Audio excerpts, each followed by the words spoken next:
Mame ma wache na mema wakwa ba ha ye Adom TV na Asempa 94.7 na watwe dwumadie meme da bia ene ye de ba na ene nso ye ba ya ensema kasie mienu na ye bedi mu nkomo na watwe mu so nim se Ghana na Portugal de boni na no ya wode wi anon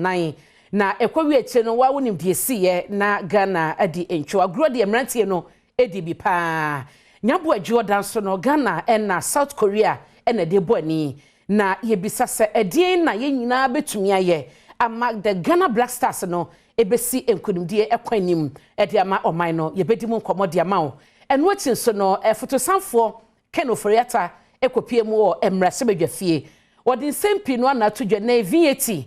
omatomo by 2.5% na yebedi mu nkomo kakra enti 2023 no 15% VAT ene beye adwuma ebi wo won chani ade akeka nyina boma ekodu bese 21% na yebisa se eno no temamufo na som enkabom no mo so mo pese obi abesofa asofa na ama oman na gya na asa ne sikasema san so abakwan mu biem no eno no Ghana fo aya hoboa o ma ye ready eso mbesom sana we ene ensema kasie mienu a anopa na watwe dwumadie no ye behye ehon komodie edi ama wo enti wo beka me ho edi amegye so ene abena pokua ahwenneɛ na mene mabedwafo ene bedi sankomoyi ye behye Black Stars bini aba Mavis amano Fire Lady ye ka sei ojemu ewo kata eho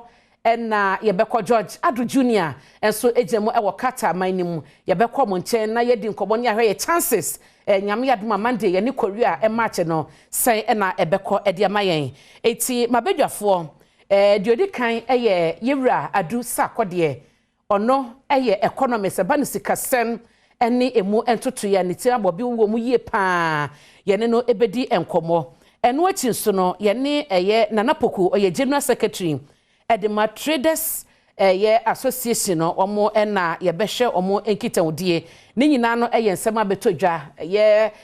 fotosanfo amane ode boy yen budget ni mu no ene ne no ebehye issues bebre na wo mu ye bedi mu enkomo me basisia